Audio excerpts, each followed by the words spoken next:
नमस्कार प्रेक्षकांनो. ठरलं तर मग ह्या मालिकेच्या आजच्या भागामध्ये आपल्याला इंटरेस्टिंग अशी गोष्ट पाहायला मिळत आहे.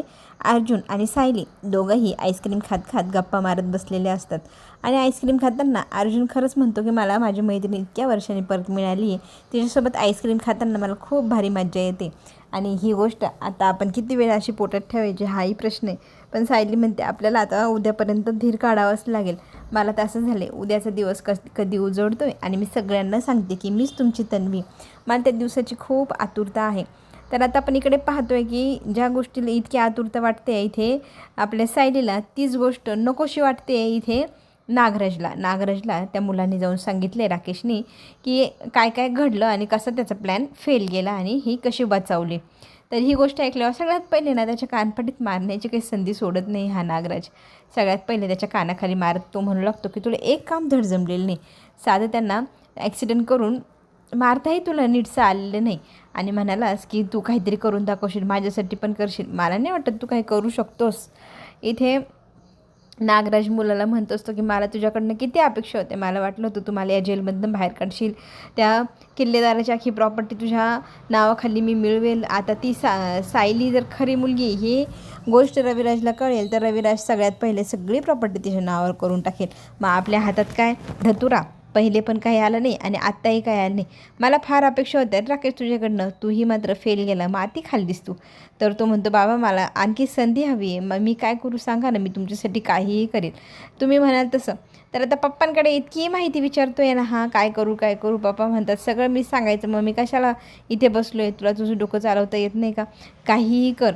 पण त्या बाप बेटीची जी काही भेट आहे ना वनवासानंतरची ती काय होऊ देऊ नको. पण त्याच्यासाठी काय करावं काही डोकं चालेना. काय करू म्हणून तो विचारत असतो. आता नागराज म्हणतो आहे की ती जर सांगायला जाईल ना की मी तुमची मुलगी आहे तर तू उलटं कर, तू सारखे उलटे प्रश्न कर, खुसपटं काढ आणि त्यांना सांग की ही तुमची मुलगी नाही, कशावर नाही तुमची मुलगी आहे. काही त्याच्याकडे पुरावे असले ते पुरावे खोडून काढ. आता इथे सचिन पण म्हणतो की आपापसात भांडणात काहीच उपयोग नाही. आपल्याला काहीतरी अशी युक्ती करावी लागेल की त्या लोकांना मारायचं नाही, जीवे तर अजिबातच नाही आणि त्यांना त्रास द्यायचा. पण नक्की काय करायचं. आपण इकडे पाहतोय सायली आणि अर्जुन दोघे आईस्क्रीम खाताना लहानपणी जसे भांडायचे ना तसे भांडताय. सायलीने इथे अर्जुन अशी हाक मारते. अर्जुन म्हणतो वाव किती मस्त वाटलं. मग ती म्हणते अर्जुन दे ना रे आईस्क्रीम. तर तो म्हणतो सगळ्यांसमोर तू पण मला अर्जुनच म्हणत जा ना. सायली म्हणते अरे मला खूप ऑकवर्ड वाटेल मी जर अर्जुन म्हणाले सगळ्यांसमोर, तर आपल्याला आहो म्हणायची सवय आहे ना.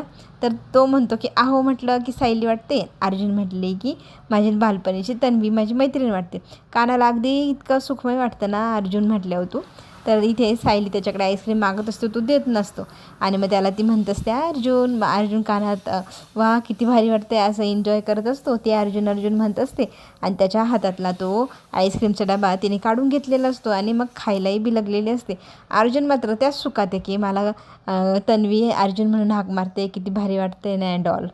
तर आता आपण इकडे हे पाहू शकतो की नागराज हा बसलेला आहे जेलमध्ये, पण सगळी खबर बाहेरची घेतो आहे आणि का बाहेरच्यांना असं त्रास द्या सळू कपळू अगदी जिवंत असून मरण यातना द्या. पण आता सायली अर्जुनला किंवा कुणालाही मारायचं नाही, पण त्रास असं द्यायचं मानसिक की त्यांना असं वाटलं पाहिजे की मी जिवंतच काय, मी मरत का नाही. तर आता इतक्या मरण यातना जिवंतपणीच द्यायच्या आहे, तर त्याच्यासाठी युक्ती पण तशीच करावी लागेल. आणि इथे ना राकेशला नागराज सांगतो की तू काहीही कर, पण ती जेव्हा जाईल ना सांगायला की मी तन्वी आहे, तर ते खोट्यात पाडण्याचं काम तुझं आहे. तिचे सगळे पुरावे तू खोडून काढायचे आणि एकदम सिद्ध करायचं की ही मुलगी फ्रॉड आहे वगैरे आणि पुन्हा आपल्याकडे तन्वी म्हणून घुसण्याचा प्रयत्न करते. असं सांगून इथून माझ्या नजरेसमोर आता अजिबात उभं राहू नको, एकही काम तू धड केलेलं नाही असं म्हणायचं नागराज त्याला हाकलवून लावतो. आता मुलाकडच्या अपेक्षा संपल्या आहे, मग आपल्याला इथून कोण बाहेर काढणार हा मोठा प्रश्न नागराज पुढे आहे.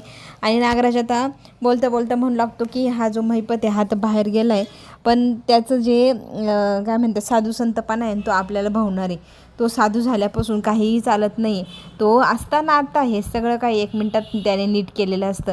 त्याची खूप गरज आहे आपल्याला. त्याला हे संत वगैरे बनण्यापासून रोख बाबा रे असं म्हणत इथे नागराज सचिनला बोलत असतो की काही करून त्याला पूर्वीसारखं बनव. आता महिपतचा जो काही चाललं आहे ते आपल्याला धोकादायक आहे सचिनही म्हणतो आहे, पण आपल्याला आता त्यातनं त्यांना बाहेर आणावं लागेल. आपल्याला त्यांचा वापर करून आपलंच काम साध्य करावंच लागेल. काहीही करून आपल्या महिपतला पूर्वीच्या रूपात आणायचंच, असा जो डाव आता नागराज आणि सचिन आखतोय त्यात त्या दोघांना यश मिळेल का, आणि आलेले हे संकट आहे त्या तन्वीचं तर ते कसं घालवायचं हेही एक टेन्शन आहेच.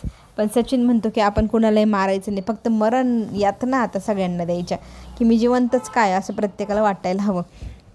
चला आता आपण इकडे हेही पाहू शकतो की अर्जुन सायलीला म्हणतो की तू माझी सगळी आईस्क्रीम खाऊन टाकलीस ना. तर इथे ती म्हणते हो तुम्हाला देत नव्हता अर्जुन म्हणून मला खाऊन टाकावे लागले. आता इथे दोघंजणं आईस्क्रीमवरून भांडत असतात आणि भांडता भांडता सायली त्याची आईस्क्रीम त्याला परत देते आणि म्हणते खरंच मला माझं बालपण इतक्या वर्षांनी आठवलं आहे, ते एन्जॉय तर करू दे मला व्यवस्थित, तुझ्याशी नीट भांडू तर दे.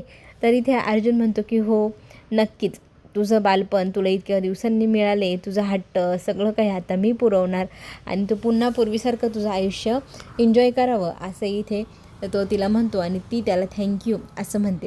आता खरं तर दोघंही बोलत असताना म्हणतात की फक्त सकाळ व्हायची वाट बघतोय, कधी एकदाची सकाळ होते असं सायलीला पण झाले आणि तिचं म्हणणं असतं की सकाळ झाल्यानंतर सगळ्यात पहिले आपण सगळ्यांना सगळं काही सांगायचं आणि माझे पूर्वीचे जे क्षण आहे ते मला अनुभवायचे, मला माझं कुटुंब पुन्हा मिळवायचे. म्हणून सायली म्हणते की आपण तयारी करायला घ्यायची का उद्याची, म्हणजे सगळी तयारी झाली की मग आपण सगळ्यांना उद्या सरप्राईज देऊ शकतो. तर आपण इकडे आता पाहतो आहे की बघता बघता इथे दोघंजणं तयारीलाही लागतात सकाळी काय करायचं याच्या.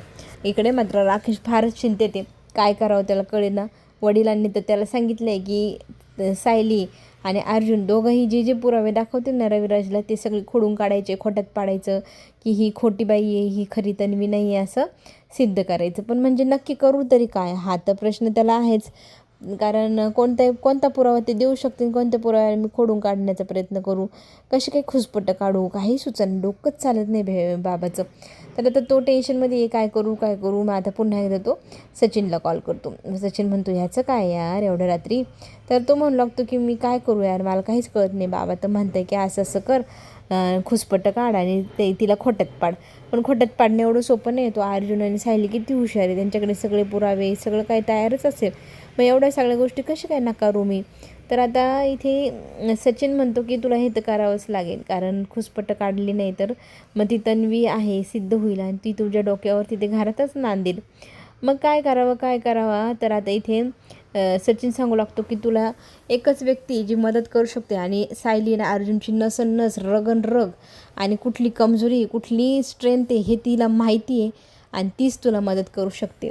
मग प्रिया ही जी व्यक्ती हिला भेट आणि हिला सगळं घडलेलं सांग, तिच्याकडनं तुला काहीतरी मदत नक्की मिळेल, तुला टिप्स देऊ शकते ती ह्या सगळ्या गोष्टींमध्ये, कारण ती फार हुशार आहे. तिने इतके वर्ष ते लावून धरलं कॅरेक्टर आणि तिने एवढं सिद्ध केलं की मिस तन्वी आहे, मीच ती वागलीसुद्धा तिथं तेवढ्या दिवस.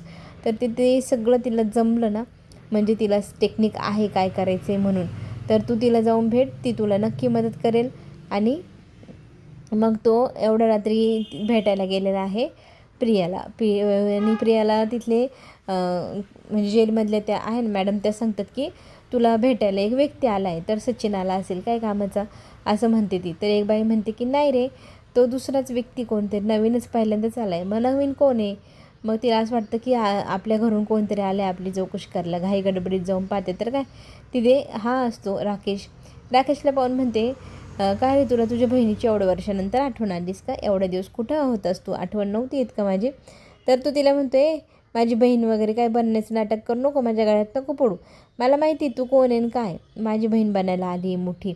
आणि राहिला विषय तुझा, तर तू तुझ्या कर्मांनी इथं आली. पण आता इथे प्रिया म्हणू लागते की जर मला बाहेर काढायची जर वेळ आली असेल म्हणजे काहीतरी कर की तू आम्हाला नागराजला बाहेर काढ, तुझ्याकडेच तर आमच्या अपेक्षा आहे, आशा आहे, तू आम्हाला बाहेर काढू शकतो, ही एक अपेक्षा आम्ही तुमच्याकडे बाळगू शकतो ना, तू मदत कर ना यार मला बाहेर पडण्यासाठी यातून असं म्हणत ती त्याच्याकडे मदत मागू लागते.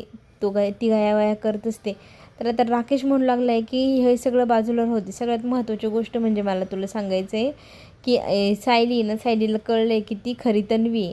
आता ती तन्वी बनण्यासाठी किती प्रयत्न करते आणि किती काय करते हे आपण पाहतोच आहे.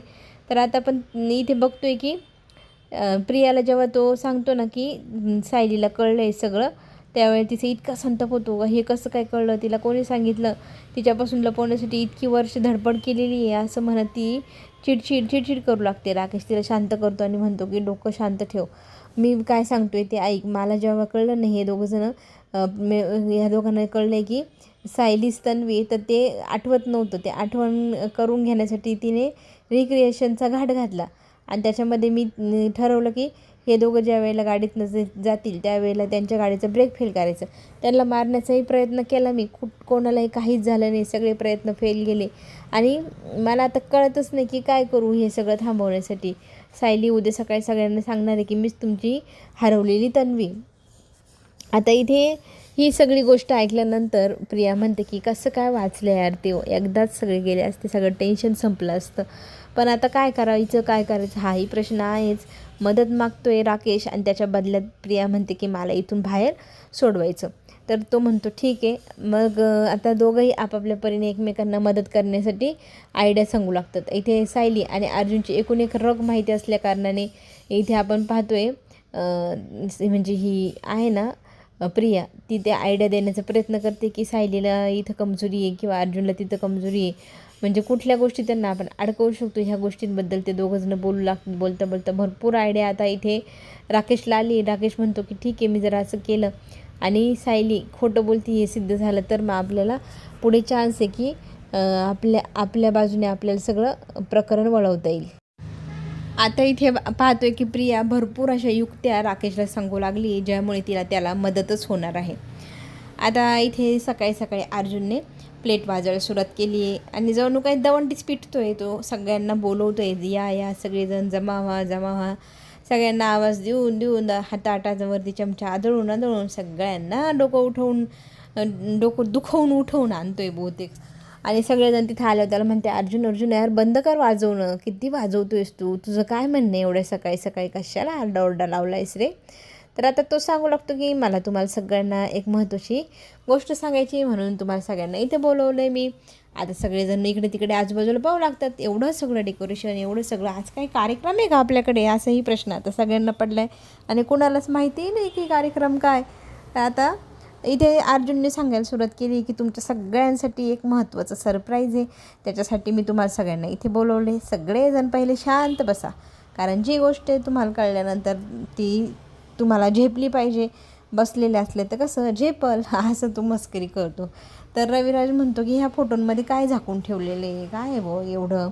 तर तो म्हणतो सगळं दाखवेल तुम्हाला मी, फक्त तुम्ही आधी इथे शांत बसा, मग आपण पुढे बोलूया. मग इथे चैतन्य तर म्हणतो वाव किती छान सगळे डेकोरेशन केलं आहे, मला ना या सरप्राईजबद्दल फारच उत्सुकता लागली आहे की कधी आहे आणि कधी तू दाखवणार नाही काय.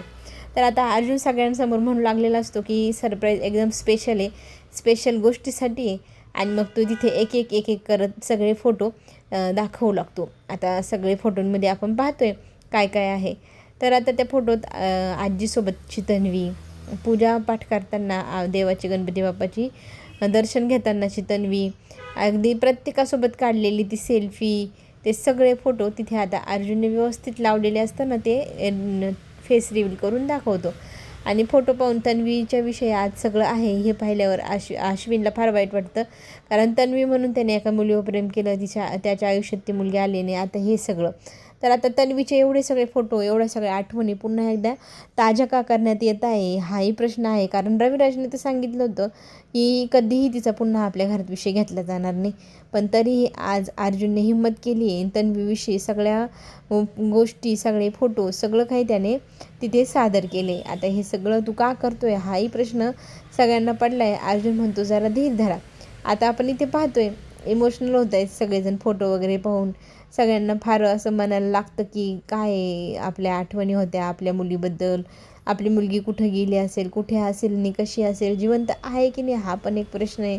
पण आता सगळेजण फोटो वगैरे पाहत असतात, इमोशनल झालेले असतात. अर्जुनने सगळ्या फोटोंचे फेस रिव्हील केलेले आहे. आणि इथे आता सिनियर म्हणजे रविराज चिडतो अर्जुनवरती की कशाला तू हे सगळं करतोयस, मी तुम्हाला सगळ्यांना सांगितलं आहे ना पुन्हा तिचं नाव किंवा काहीही आपल्या घरात घेतलं जाणार नाही, तर तू हे नव्हतं करायला पाहिजे. अर्जुन म्हणतो सिनियर डोक्यावर बर्फ आणि तोंडात साखर ठेव, मी काय सांगतोय ते ऐक. मी आज हे सगळं घाट घातलं आहे तो कशासाठी, कारण माझ्याकडे काही गोष्टी आहेत त्या तुम्हाला सांगायच्या आहे म्हणून केले मी हे सगळं. मग नक्की काय करायचं आहे आणि कशासाठी केलं आहे असाही प्रश्न आता आला आहे. तर आपण पाहू शकतो अर्जुन सगळ्यांसमोर म्हणू लागला आहे की मला तुम्हाला सगळ्यात जास्त महत्त्वाची गोष्ट सांगायची आहे म्हणून हे सगळं मी घाट घातलं आहे. तर इथे ना आपली प्रतिमा आत्या म्हणते की बहुतेक सायलीनेच हे केलं असेल, सायलीला माहिती होतं ना मला कोणत्या गोष्टी आवडत्या आणि कोणत्या नाही, माझं मन चांगलं राहावं म्हणूनच तिने हे केलं का. तर आता हे तुम्ही दोघं जण मिळून काय करताय हा प्रश्न प्रत्येकालाच, प्रतापला, अस्मिताला, आणि ही सगळी खुसपटं तुम्ही जे करताय ते योग्यच नाही आहे असं सगळं बोलत असतात. कारण तिचं नाव घ्यायचं नाही, तिची आठवण काढायची नाही, त्या गोष्टींनी स्वतःला त्रास करून घ्यायचं नाही असं घरात ठरलेलं असताना पण अर्जुन हे सगळं आठवतोय आणि सगळ्यांना आठवण करून देतोय. तर आता अर्जुन म्हणतो की 2च मिनटं येतच आहे, बघा कोण आलं आहे आपल्याकडे. तर आता सगळेजण तिकडे पाहू लागतात. तिकडनं एक एक पायरी इथे छोटीशी तन्वी जशी करायची तशी करत करत आलेली आहे आपली सायली. आणि सायलीला पाहून सगळेजण आश्चर्यचकित झाले की ही तन्वीसारखी कपडे घालते, तन्वीसारखं वागते, तन्वीसारखंच सगळं चाललं. हे सगळं कशासाठी? सगळेजण आता त्यांच्याकडे पाहत असतात, सगळ्यांना आश्चर्य वाटत असतं. आणि त्याच वेळेला आपल्या तन्वीचा फोटो पाहून प्रतिमा त्या भावूक झालेली असते, डोळ्यात पाणी आलेलं असतं. आणि आपला अर्जुन सगळ्यांना सांगत असतो, आपण इतकी वर्ष ज्या गोष्टीसाठी त्रास करून घेतला स्वतःला, आपण इतकी वर्ष ज्या गोष्टीसाठी जीव तळमळत ठेवत होतो, ती गोष्ट आज खरी घडली. आणि आपल्या तन्वीचा शोध आज आपण थांबवूया, कारण आपल्याला तन्वी मिळाली. तर हे काय बोलतो आहे अर्जुन, असं सगळेजण बोलत असतात. तर अर्जुन मग सगळ्यांना सांगतो आहे की आपली सर्वांची लाडकी तन्वी ही दुसरी तिसरी कोणी नसून ही आपली सायलीच आहे. आणि तीच आपली खरी तन्वी होती, ते आपल्याला आजपर्यंत माहितीच नव्हतं. एवढं सगळं त्यांनी सांगितल्यानंतर प्रत्येकजण आश्चर्यचकित झाले की असं कसं झालं आहे आणि हे काय सगळा प्रकार आहे. तर सायली इथे म्हणू लागते की मीच तुमची तन्वी आहे, मला आठवलं आहे आता सगळं काही. तर आता इथे कोणीही ह्या गोष्टी विश्वासच ठेवायला तयार नाही. हे काय म्हणजे पोरखेळ चालला आहे का काय बुवा, असं सगळेजण बोलत असतात. आणि कोणालाही ह्या गोष्टी विश्वासच नाही. आणि सायलीच खरी तन्वी ह्या गोष्टीवर पण कोणी विश्वास ठेवायला तयार नाही. सगळ्यांच्या मनाला ती गोष्ट लागते, मन दुखतं, सगळेजण वाईट वाटून घेत असतात. आणि आता मात्र सगळेजण चिडलेले असतात अर्जुन आणि सायलीवरती.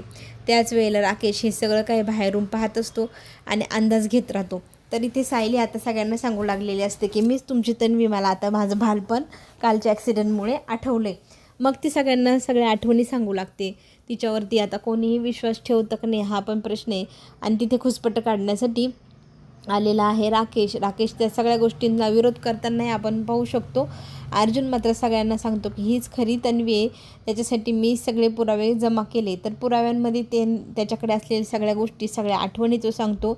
मेन म्हणजे प्रतिमा त्याचा DNA आणि सायलीचा DNA मॅच झाला आहे, त्याची ही रिपोर्ट आहे आणि ही तिचीच मुलगी आहे हे सिद्ध होतं ह्या रिपोर्टवरनं.